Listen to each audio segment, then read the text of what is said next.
ವಿಶ್ವಕ್ಕೆ ಮಾದರಿ ಸಂವಿಧಾನ ನೀಡಿದ ಮಹಾನ್ ನಾಯಕ ಅಂಬೇಡ್ಕರ್, ಪ್ರಕಾಶ್ ದೊಡ್ಮನಿ. ಇಡೀ ವಿಶ್ವಕ್ಕೆ ಮಾದರಿ ಸಂವಿಧಾನ ನೀಡಿದ ಕೀರ್ತಿ ಬಾಬಾ ಸಾಹೇಬ್ ಅಂಬೇಡ್ಕರ್ ಅವರಿಗೆ ಸಲ್ಲುತ್ತದೆ ಎಂದು ಯುವ ಮುಖಂಡ ಪ್ರಕಾಶ್ ದೊಡ್ಮನಿ ಹೇಳಿದರು. ರವಿವಾರದಂದು ಕುಕನೂರು ತಾಲ್ಲೂಕಿನ ವೀರಾಪುರ ಗ್ರಾಮದ ಡಾಕ್ಟರ್. ಬಿ.ಆರ್. ಅಂಬೇಡ್ಕರ ಕರ್ನಾಟಕ ದಲಿತ ಸಂಘರ್ಷ ಸಮಿತಿ ವತಿಯಿಂದ ಹಮ್ಮಿಕೊಂಡ ಡಾಕ್ಟರ್ ಬಿ.ಆರ್. ಅಂಬೇಡ್ಕರ ಹಾಗೂ ಬಾಬು ಜಗಜೀವನ್ ರಾಮ್ ರವರ ಜಯಂತ್ಯೋತ್ಸವ ಕಾರ್ಯಕ್ರಮದಲ್ಲಿ ಮಾತನಾಡಿದ ಅವರು, ಸತತವಾಗಿ 2 ವರ್ಷ 11 ತಿಂಗಳ 18 ದಿನಗಳ ಕಾಲ ಸಂವಿಧಾನ ರಚನೆಗೆ ತೆಗೆದುಕೊಂಡ ಸಮಯದಲ್ಲಿ ಹಲವಾರು ತೊಂದರೆಗಳು ಎದುರಾದರೂ ಅವುಗಳೆಲ್ಲವನ್ನೂ ಎದುರಿಸಿ ರಾಷ್ಟ್ರಕ್ಕೆ ಬಲಿಷ್ಠ ಸಂವಿಧಾನ ನೀಡಿದರು. ನಮ್ಮ ಸಂವಿಧಾನ ಇಡೀ ವಿಶ್ವಕ್ಕೆ ಮಾದರಿ ಸಂವಿಧಾನವಾಗಿದೆ. ಇಂದು ಹಲವಾರು ದೇಶಗಳು ನಮ್ಮ ಸಂವಿಧಾನದ ಆಕರಗಳನ್ನು ಎರವಲು ಪಡೆದುಕೊಂಡು ಅವರ ವಿಚಾರಗಳನ್ನು ಅನುಸರಿಸುತ್ತಿವೆ ಎಂದು ಹೇಳಿದರು.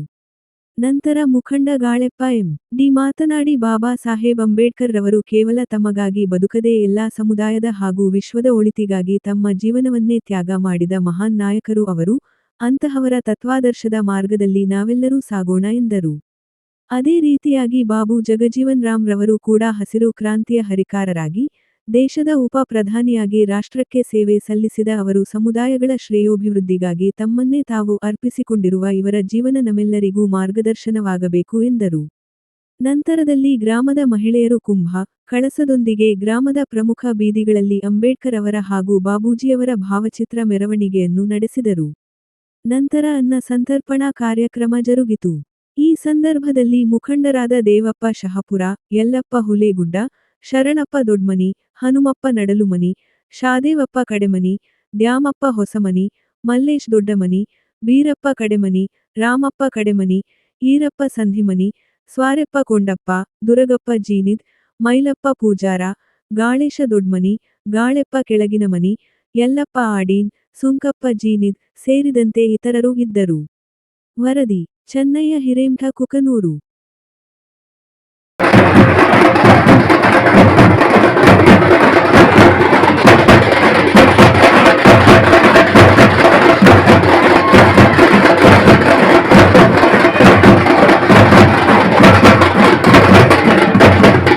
ವಿಶ್ವವಿದ್ಯಾಲಯದಲ್ಲಿ ಪದವಿಯನ್ನು ಪಡ್ಕೊಂಡು 32 ಡಿಗ್ರಿ ಪಡೆದಿರ್ತಕ್ಕಂಥ ಏಕೈಕ ವ್ಯಕ್ತಿ ಅಂದ್ರೆ ಅದು ಬಾಬಾ ಸಾಹೇಬ್ ಅಂಬೇಡ್ಕರ್ ಅನ್ನುವಂಥ.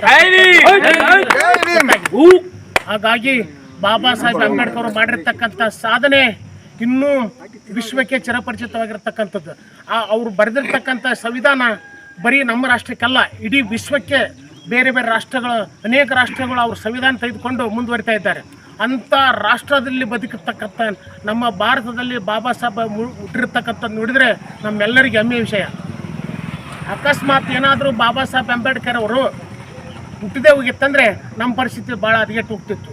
ಯಾರೂ ಸಮಾನತೆ ಬದುಕಿದ್ದಿಲ್ಲ, ಯಾರೂ ಸರ್ವರಿಗೂ ಸಮಾನತೆ ಕಾಣ್ತಾ ಇದ್ದಿಲ್ಲ. ಅವ್ರು ಹುಟ್ಟದೇ ಹೋಗಿತ್ತಪ್ಪ ಅಂದ್ರೆ ನಾವು ಇವತ್ತು ಈ ಪರಿಸ್ಥಿತಿ ಏನುತ್ತೇನೋ ಆ ಭಗವಂತನೇ ಬಲ್ಲ.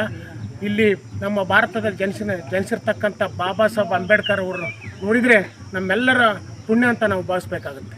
ಈ ವರ್ಷ ನಮ್ಮೆಲ್ಲ ಯುವಕ ಮಿತ್ರರು ಇಲ್ಲಿರ್ತಕ್ಕಂಥ ಎಲ್ಲ ನನ್ನ ಸ್ನೇಹಿತರು ಎಲ್ಲರೂ ಸೇರಿ ಬಾಬಾ ಸಾಹೇಬ್ ಅಂಬೇಡ್ಕರ್ ಜಯಂತಿ ಅಂದರೆ ದೊಡ್ಡ ಹಬ್ಬ ಅಂತ ಭಾವಿಸುತ್ತಾ, ಪ್ರತಿ ಹಬ್ಬ ಬಾಬಾ ಜಗಜೀವನ್ ರಾವ್ ಇರ್ಬೋದು, ಇನ್ನು ಇತರ ಯಾವುದೇ ಇರ್ಬೋದು, ಹಬ್ಬಗಳನ್ನು ನಾವು ಪ್ರತಿ ವರ್ಷ ಆಚರಣೆ ಮಾಡ್ತಾ ಇದ್ದೀವಿ. ಅಂಥ ಮಹಾನುಭಾವರ ಆಚರಣೆ ಮಾಡೋದ್ರಿಂದ ನಮಗೆ ಹೆಮ್ಮೆಯಂಥ ವಿಷಯ. ಇಡೀ ರಾಷ್ಟ್ರಕ್ಕೆ ಪರಿಚಿತವಾಗಿರ್ತಕ್ಕಂಥ ಬಾಬಾ ಸಾಹೇಬ್ ಅಂಬೇಡ್ಕರ್ ಅವರು ಕುರಿತು ಮಾತಾಡಿದ್ದಕ್ಕಾಗಿ ನಮಸ್ತೆ. ಅಂತಂದು ಈ ಪ್ರತಿ ವರ್ಷದಂತೆ ಈ ವರ್ಷವೂ ಇಲ್ಲಿ ಭಾಳ ವಿಜೃಂಭಣೆಯಿಂದ ಬಾಬು ಜಗಜೀವನ್ ರಾವ್ ಜಯಂತಿ ಮತ್ತು ಅಂಬೇಡ್ಕರ್ 134ನೇ ಜಯಂತಿ ಅದ್ಧೂರಿಯಾಗಿ ನಮ್ಮ ಕಮಿಟಿ ವತಿಯಿಂದ ಅವರಿವರ ಅನ್ನೋದು ಎಲ್ಲರೂ ಸೇರಿ ಒಳ್ಳೆಯ ರೀತಿಯಲ್ಲಿ ಆಚರಣೆ ಮಾಡುತ್ತಾ, ಬಾಬಾ ಅಂದರೆ ನಮ್ಮೆಲ್ಲರ ದೇವರು. ಹಾಗಾಗಿ ನಾವು ಪ್ರತಿ ವರ್ಷದಂತೆ ಈ ವರ್ಷವೂ ಕೂಡ 21 ಕುಂಭ, 21 ಕಳಸ ಮತ್ತು ಮಹಿಳೆಯರಿಂದ ಇಡೀ ನಮ್ಮ ಊರಿನ ಪ್ರಮುಖ ಬೀದಿಗಳಲ್ಲಿ ಭಾವಚಿತ್ರ ಮೆರವಣಿಗೆ ಮತ್ತು ಅದಾದ ನಂತರ ಎಲ್ಲ ಆ ಪ್ರಸಾದದ ವ್ಯವಸ್ಥೆ ಇರುತ್ತದೆ.